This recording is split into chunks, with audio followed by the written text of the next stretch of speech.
Ouais. Alors Renault vient de sortir un nouveau modèle. Hein. Après le Renault Espace, voilà désormais le Renault Rafale. Hein. Alors on va voir plus tard dans la vidéo pourquoi ça s'appelle comme ça. Mais déjà, première polémique, les gens accusent Renault d'avoir copié Peugeot. Eh ben on va voir tout de suite. Regardez, j'ai fait un petit montage et avec la 408, la Peugeot 408, la toute dernière, et la 3008 que tout le monde connaît, il y en a partout dans la rue. Regardez, c'est pas complètement faux. Je dirais pas qu'ils ont copié, mais bon, il y a quand même une petite inspiration. Donc là, c'est la face avant du Renault Rafale. Et regardez. Bing 3008. Voilà, regardez, on recommence. On revient vers le Rafale. Ouais, il y a du... Alors, vous allez voir pourquoi ça fait tout de suite penser au 3008. Et la deuxième comparaison qu'on a faite, c'est avec le dernier 408 de chez Peugeot. Donc là, regardez. Voilà. Ça, c'est le Rafale. Et ça, c'est le 408. Voilà.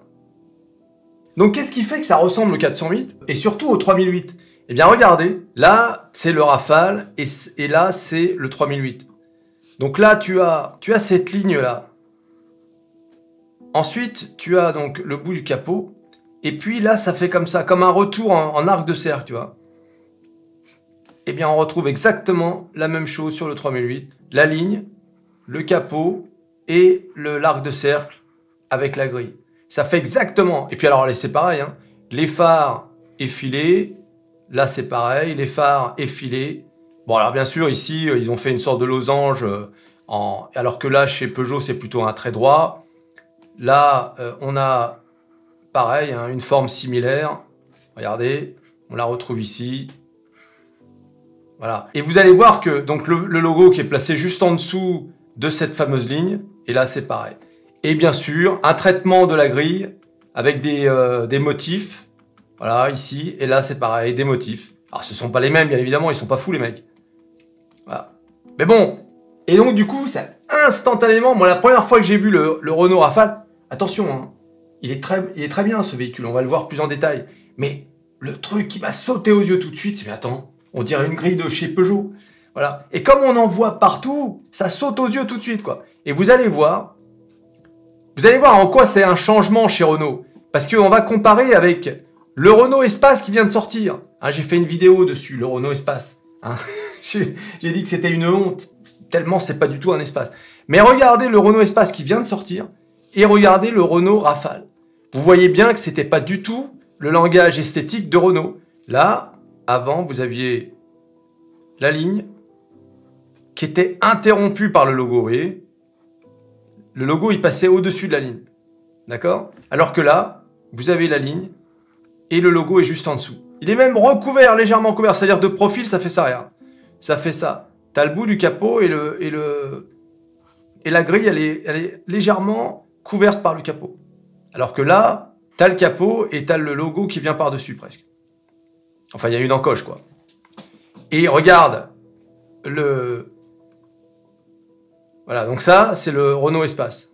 Et là, regardez l'Arcana, c'est encore pire.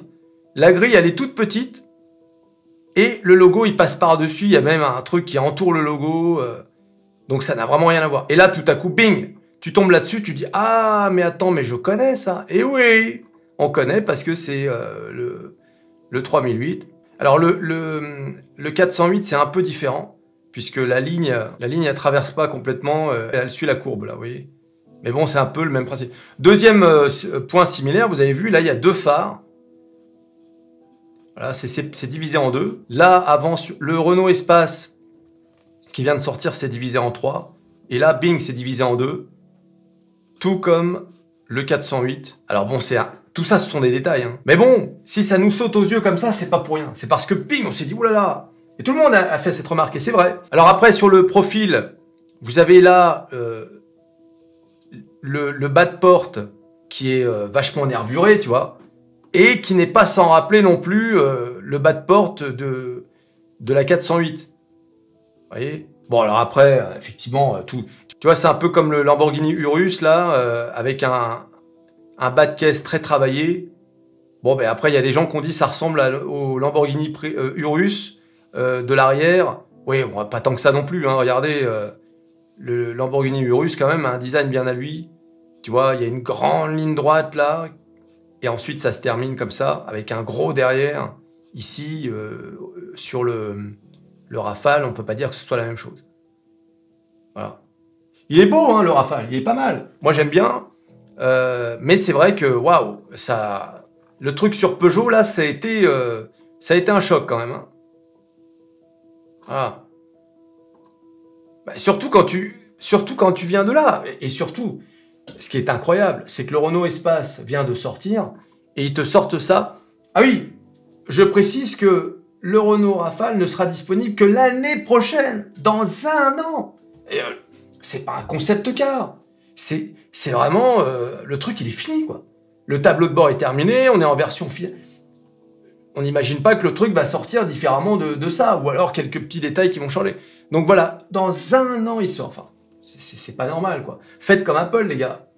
À peine la keynote, elle est sortie, l'iPhone est présenté, il est déjà disponible presque sur le, sur le site internet. Voilà, alors pourquoi ça s'appelle le Rafale?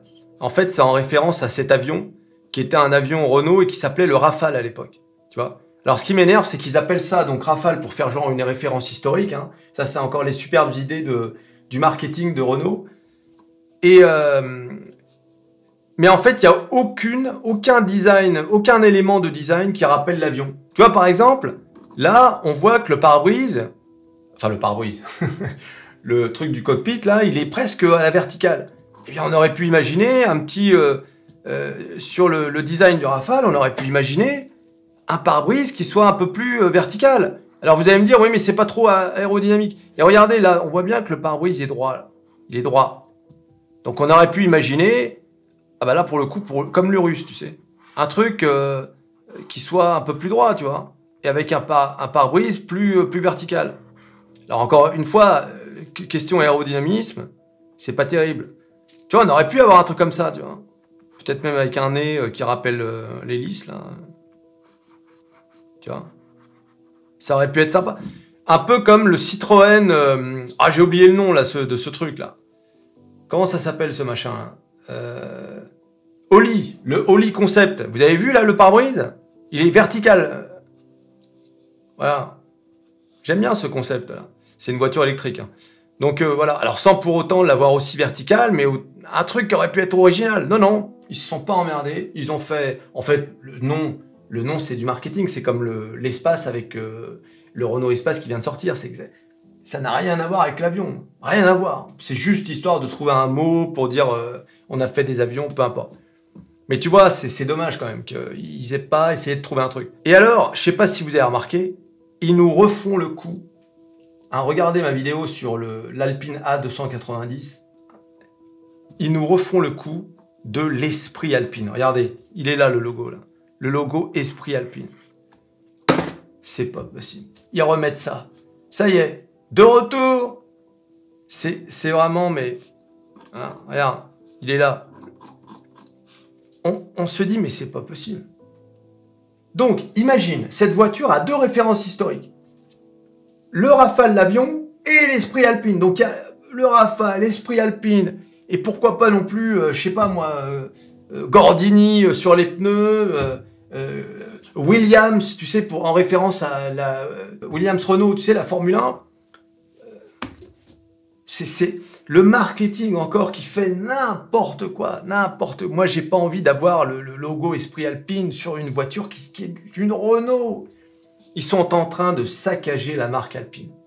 Je vous le dis, hein, c'est dommage parce que la marque Alpine, c'était avec DS, mais bon, moi DS, je sais pas pourquoi ça prend pas. Mais marque Alpine, ça aurait pu être une vraie marque premium avec le temps, tu sais. D'autant qu'on change, on est sur les moteurs électriques, donc il y aurait pu avoir quelque chose. Une vraie concurrence des électriques allemandes, par exemple, s'ils veulent faire l'électrique, c'est pas ma faute, hein, ils veulent abandonner le thermique chez Alpine. c'est incroyable, mais c'est comme ça. Non, non, ils vont saccager le nom Alpine avec Renault. Non pas que Renault soit une mauvaise marque, mais c'est une marque généraliste. Renault n'est pas une marque haut de gamme, c'est pas une marque premium. Alpine, oui. Voilà. J'ai dit, le marketing, ils font n'importe quoi, n'importe. Tout est bon pour vendre, même quitte à... Ils voient pas sur le long terme, en fait, ces gens-là. C'est incroyable. Ils nous refont le coup de l'esprit Alpine et du Renault Espace. Voilà, donc la voiture en elle-même, elle est plutôt pas mal. En plus, Renault a eu la bonne idée depuis la Mégane E-Tech d'utiliser enfin un système infotainment qui appartient à Google, enfin qui est basé sur le système de Google. Donc du coup, c'est super fluide. C'est comme ton smartphone ou ta tablette. Hein. Contrairement à Peugeot, où quand tu fais ça, tu as le temps d'aller boire un café avant que la page arrive. Hein. Donc là vraiment, bon point pour Renault. Franchement, leurs intérieurs, en plus tournés vers le conducteur, façon BMW. Donc ça, c'est pas mal. Mais alors, en revanche, il y a un truc que je comprends pas. C'est ce truc-là, là. Regardez. C'est cette manette, là, tu sais, pour ouvrir le rangement. C'est... Non seulement c'est totalement... ça n'a rien à faire ici. C'est laid, c'est grossier, et ça prend de la place. Aujourd'hui, vous avez vu les tableaux de bord modernes, c'est droit, il n'y a rien qui gêne, tu vois. Ils ont mis juste un truc, chez Mercedes, il y a un truc pour scanner les lettres, là, où tu peux dessiner les lettres sur un pad. Mais tu vois, regarde ça, quoi. Il faut qu'ils arrêtent de faire ça chez Renault. Qu'est-ce que c'est que ce truc? Enfin, non. Là, il faut arrêter ça. Le reste, c'est pas mal. C'est même plutôt agréable, ce grand écran façon Tesla. Mais ça, il faut virer ça. Il faut virer ça au plus vite. En plus, la voiture... Alors là, pour le coup, si la voiture, c'est un concept et qu'elle sort dans un an, bah, ils ont encore le temps de retirer ce truc, quoi. Il faut vraiment retirer ça. Ça sert à rien. Il sert à quoi, ce truc-là? Il sert à quoi? À rien du tout. Il prend de la place. Ça se trouve, on aurait pu poser autre chose au milieu. Enfin bon. Voilà, c'est un véhicule qui a quand même de l'allure. Hein. Il en jette, hein, le Renault Rafale. J'allais dire Renault Espace. Mais bon, ça fait quand même penser au Peugeot. Hein, y a rien à dire. Tu t'abonnes, tu likes, tu partages, tu cliques sur à peu près tout ce qui peut être cliqué. Le Renault Rafale, la Peugeot 408 ou 3008. Et on se revoit à la prochaine vidéo. Allez, salut!